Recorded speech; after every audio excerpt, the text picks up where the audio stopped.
ବନ୍ଧୁଗଣ, ଯଦି ଆପଣ ଏହି ଭିଡ଼ିଓକୁ ଅଣଦେଖା କରିକି ଚାଲିଯିବେ, ତେବେ ଆପଣଙ୍କ ଦ୍ୱାରା 90% ଲୋକ ଏହି ଭୁଲ କରିଥାନ୍ତି, ଯାହାକି ମୁଁ ଏହି ଭିଡ଼ିଓ ମାଧ୍ୟମରେ ଆପଣଙ୍କୁ ଜଣାଇବାକୁ ଚାହୁଁଅଛି ଯେ ଏମାନେ ନିଜ ପାଖରେ ଥିବା ଶତ୍ରୁକୁ ମଧ୍ୟ ମାରିଦିଅନ୍ତି। ଆଉ ସେହି ଲୋକମାନଙ୍କ ଭିତରେ କେବେ ବି ମିଶିବା ଅସମ୍ଭବ ଅଟେ, କାରଣ ଏହି ଦୁନିଆରେ ସମ୍ପର୍କ ଦୁଇ ପ୍ରକାରର ହୋଇଥାଏ। ଗୋଟିଏ ହେଲା ଗୋଟିଏ ବ୍ୟକ୍ତି ତା'ର ହସ ପଛରେ ଥିବା ଲୁହର କାରଣ ମଧ୍ୟ ସାଜିଥାଏ, ଆଉ ଦ୍ୱିତୀୟଟି ହେଲା ଯିଏକି ଅନ୍ଧାରରେ ଆସେ ଆଉ ଆଲୁଅ ହେଲେ ଚାଲିଯାଏ। ତ ସାଙ୍ଗମାନେ, ଏହି ସମ୍ପର୍କ ଦୁଇଟି ମଧ୍ୟରୁ ସାବଧାନ ରହିବା ନିହାତି ଉଚିତ ଅଟେ। ତାହେଲେ ଯାଇକି ଆପଣଙ୍କର ଜୀବନ ବହୁତ ସୁଖମୟ ହେବାକୁ ଲାଗିବ।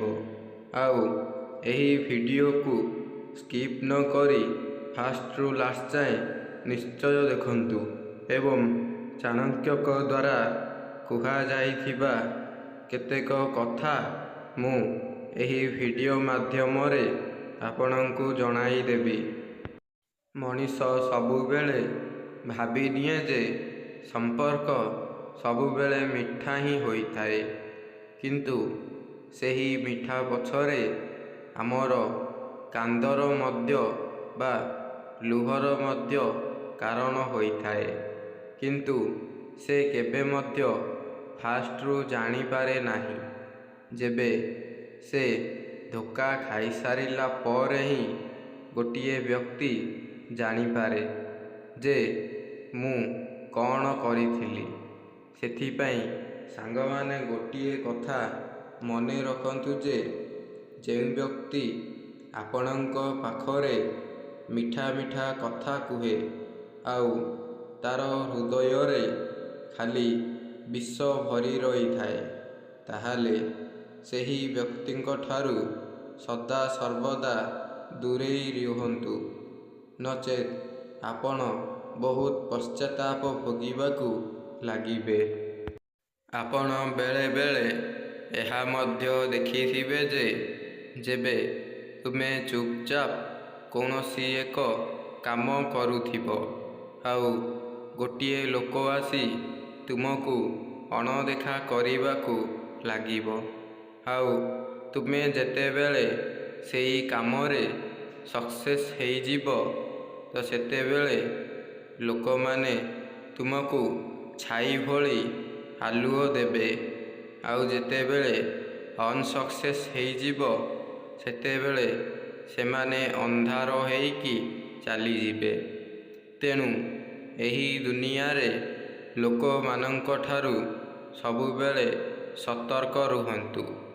ଏହି ସମାଜରେ ସବୁଠାରୁ ଅଧିକ ଧୋକା କେବଳ ଭଲ ପାଇବାରେ ହିଁ ମିଳିଥାଏ। କାରଣ ଯଦି ଆପଣ ଏକ ସଚ୍ଚା ହୃଦୟରୁ ଭଲ ପାଉଥିବେ, ତେବେ ସେଇଟା ଗୋଟିଏ ନିଶ୍ଚିତ ଭାବରେ ଭଲ ପାଇବା ଭାବରେ ବିବେଚିତ କରାଯାଏ। ଆଉ ଏମିତି ବି ଲୋକ ଅଛନ୍ତି ଯିଏକି ବର୍ତ୍ତମାନ ଦୁନିଆରେ ନିଜର ଦେହ ସହିତ ଖେଳିକି ଚାଲିଯାଆନ୍ତି ଏବଂ ସେମାନେ ମଧ୍ୟ ବହୁତ ପଶ୍ଚାତାପ କରିବାକୁ ଲାଗନ୍ତି, ଆଉ ସେମାନଙ୍କର ଜୀବନ ମଧ୍ୟ ସବୁବେଳେ ଦୁଃଖରେ ଭରି ରହିଥାଏ। ସେମାନେ କେବେ ମଧ୍ୟ ସକ୍ସେସ୍ ହୋଇପାରନ୍ତି ନାହିଁ।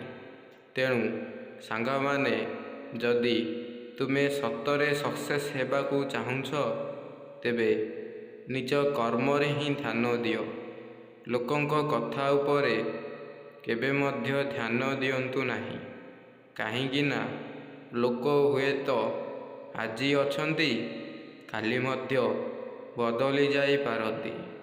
ତେଣୁ ଲୋକମାନେ ସମୟ ବା ପୋଷାକ ବଦଳିଲା ପରି ବଦଳି ଯାଆନ୍ତି।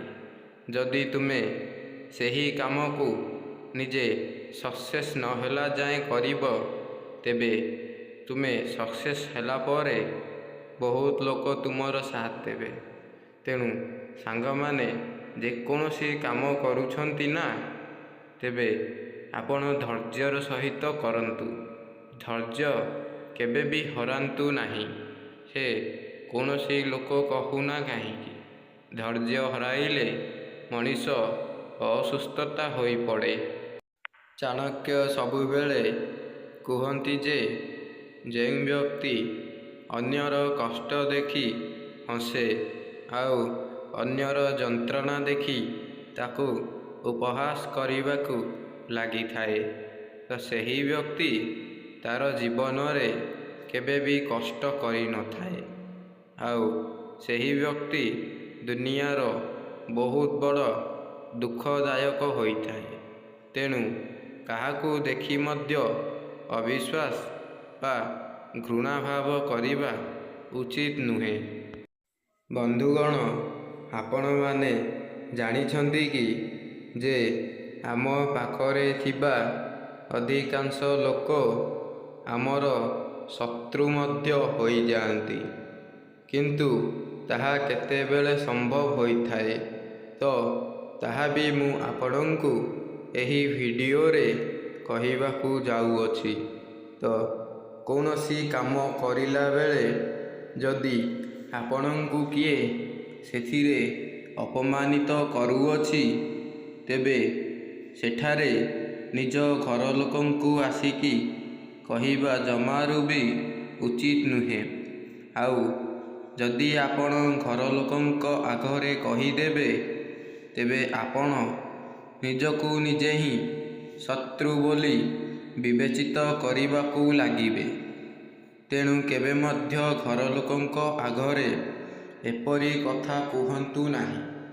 ଯଦି ପାରୁଛନ୍ତି ନିଜର ବୁଦ୍ଧି ମାଧ୍ୟମରେ ବା କୌଶଳତା ମାଧ୍ୟମରେ ତାକୁ ଏମିତି ଉଚିତ ଶିକ୍ଷା ଦିଅନ୍ତୁ ଯେ ସେ କେବେ ବି ତୁମକୁ ଏଭଳି ଅପମାନ କରିବାକୁ ନ ଜାଣିବ। ତେଣୁ ତ ସାଙ୍ଗମାନେ, ଏହି ଟପିକଟି ବର୍ତ୍ତମାନ ହେଉଛି ଯେ ଏହି ଲୋକମାନେ ବି ନିଜ ପାଖରେ ଥିବା ଶତ୍ରୁ ଭଳି ଆମକୁ ବିବେଚିତ କରିଦିଅନ୍ତି, ଯାହାଫଳରେ ସେହି ଲୋକମାନଙ୍କ ଦ୍ୱାରା ଆମେ ଦୁନିଆରେ ମୁଣ୍ଡ ଟେକି ମଧ୍ୟ ଚାଲିବା ଅସମ୍ଭବ ହୋଇପଡ଼େ। ତ ସାଙ୍ଗମାନେ, ନିଜ ଲୋକମାନେ ବି ଶତ୍ରୁ ହୋଇଯାଆନ୍ତି, କିନ୍ତୁ ସେମାନେ ଆମର ସ୍ୱାର୍ଥ ପାଇଁ ହିଁ ଆମକୁ ସାଥ ଦେଇଥାନ୍ତି। ଆପଣ ଏହା ମଧ୍ୟ ବେଳେବେଳେ ଦେଖିଥିବେ ଯେ ଅଧିକାଂଶ ଲୋକ କେବଳ ଆମର ସାଥ ଦିଅନ୍ତି, ଆଉ ସାଥ ସରିଗଲେ ସେମାନେ ସମ୍ପର୍କ ମଧ୍ୟ କାଟି ଦିଅନ୍ତି।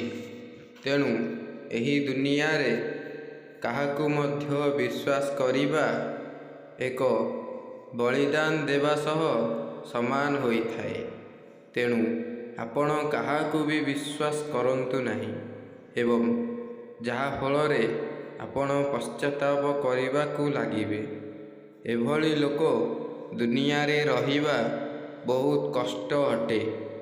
ଯେଉଁ ଲୋକ ଅନ୍ୟର ଉପହାସ ଦେଖି ତାକୁ କନ୍ଦେଇବାକୁ ଲାଗିଥାଏ, ଆଉ ଶେଷରେ ସେ ହିଁ କାନ୍ଦିଥାଏ, ଆଉ ଅନ୍ୟ ଲୋକଟି ବିଜୟୀ ହୋଇଥାଏ, ସେ ସେମିତି ଘରେ ବସିଥାଏ। ତ ଆପଣ ଏହି ସିଚୁଏସନରେ ଆପଣ କ'ଣ କରିବେ? ନିଜ ଭବିଷ୍ୟତର ହାତ ନିଜ ମୁଣ୍ଡ ଉପରେ ରଖିବାକୁ ହେଲେ ନିଜକୁ ନିଜ କର୍ମ ପଥରେ ଆଗେଇ ଚାଲିବାକୁ ପଡ଼ିବ।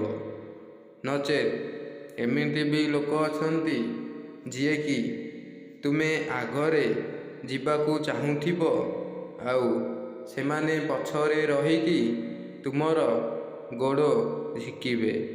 ତେଣୁ ଯେଉଁ ଲୋକ ଏପରି କରୁଛି, ସେମାନେ ଏହା କରିବା ଭୁଲ ଅଟେ। ଯେଉଁ ବ୍ୟକ୍ତି ସମୟ ଆଉ ଧୈର୍ଯ୍ୟକୁ ନିଜ ହାତରେ ରଖି ପରିଶ୍ରମ କରିବାକୁ ଲାଗିଯାଏ, ସେହି ବ୍ୟକ୍ତି ହିଁ ଏହି ଦୁନିଆରେ ବହୁତ ବଡ଼ ଜ୍ଞାନୀ ହୋଇଥାଏ ଏବଂ ସେ ହିଁ ଶେଷରେ ବିଜୟୀ ହେବାକୁ ଲାଗିଥାଏ। ତେଣୁ ସାଙ୍ଗମାନେ ଜୀବନରେ ଏପରି କାମ କରନ୍ତୁ ଯେପରି ଆପଣ ମୃତ୍ୟୁ ବା ମଲା ପରେ ମଧ୍ୟ ଲୋକମାନେ ତୁମକୁ ମନେ ରଖିବେ ଆଉ ବହୁତ ସାରା ଭଲ ପାଇବା ଦେବେ। ଉଦାହରଣ ସ୍ୱରୂପ, ଗୋଟିଏ ଗାଁରେ ଗୋଟିଏ ଲୋକ ରହୁଥିଲା ଆଉ ସେ ଗୀତ ଗାଇବାକୁ ବହୁତ ଭଲ ପାଉଥିଲା। ଆଉ ଦିନେ ତା'ର ଏମିତି ଘଟଣା ଯୋଗୁଁ ସେ ହଠାତ୍ ଚାଲିଗଲା, ଯାହାଫଳରେ ସାରା ଦୁନିଆ ତା ପାଇଁ ଝୁରି ବସିଲା ଆଉ କାନ୍ଦିଲା ମଧ୍ୟ। ତେଣୁ ସେହି ଲୋକଟି ଏହି ଲୋକମାନଙ୍କ ପାଇଁ କ'ଣ ଇମ୍ପୋର୍ଟାଣ୍ଟ ଅଟେ? ହଁ, ଏହାର ଉତ୍ତର ହେଉଛି ହଁ। କାହିଁକି ନା ସାଙ୍ଗମାନେ, ସେହି ଲୋକଟି ବା ଯେଉଁ ଲୋକଟି ମରିଗଲା, ସେହି ଲୋକଟି ଆମମାନଙ୍କ ମଧ୍ୟରେ ବହୁତ କିଛି ଶିଖାଇ ଦେଇ ଯାଇଛି ଆଉ ସେହି ଲୋକ ପାଇଁ ଏହି ଦୁନିଆ ବହୁତ ଝୁରୁଛି। ତେଣୁ ଆପଣମାନେ ବି ଆଜିଠୁ ଶପଥ ନିଅନ୍ତୁ ଯେ ମୁଁ ଜୀବନରେ କେବେ ବି ହାରିବି ନାହିଁ। ଯେଉଁଠିକି ଯିବି ସଦା ସର୍ବଦା ଜିତିକି ହିଁ ଆସିବି। ଆପଣଙ୍କ ମାଇଣ୍ଡରେ ଯଦି ଏହିଭଳି ଭାବନା ଅଛି, ତେବେ ଆପଣ କୌଣସି ସ୍ଥାନରେ ମଧ୍ୟ ସକ୍ସେସ୍ ହୋଇଯିବେ। ତେଣୁ ସବୁବେଳେ ମାଇଣ୍ଡରେ ଗୋଟିଏ ଲକ୍ଷ୍ୟ ରଖନ୍ତୁ ଯେ ସବୁ ଖେଳ ମୁଁ ହିଁ ଜିତିବି।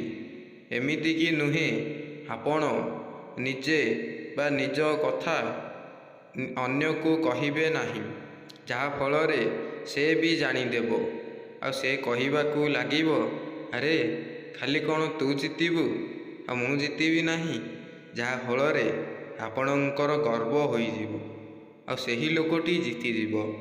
ତେଣୁ ଆପଣ ଯାହା ବି ଭାବୁଛନ୍ତି ବା ଆପଣଙ୍କର ଚିନ୍ତାଧାରା ଯାହା ଅଛି, ତାହା କାହାକୁ ମଧ୍ୟ କହିବା ଉଚିତ ନୁହେଁ ବା କହିବା ଦ୍ୱାରା ଆମର କିଛି ଲାଭପ୍ରଦ ମଧ୍ୟ ହୁଏ ନାହିଁ।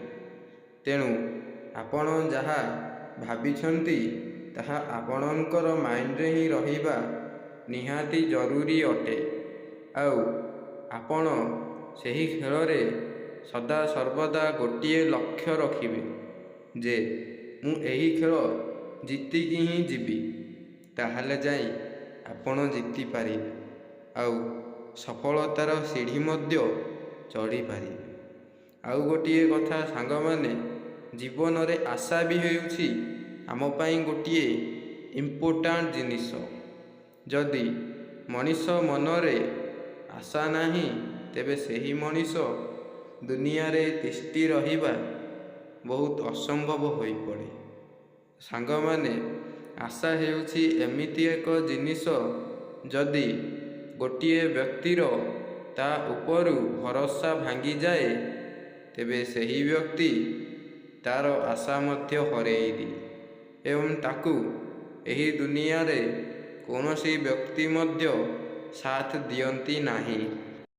ତ ସାଙ୍ଗମାନେ, ଆଜିର ଏହି ଟପିକଟିକୁ ମୁଁ ଏଇଠି ଶେଷ କରୁଛି।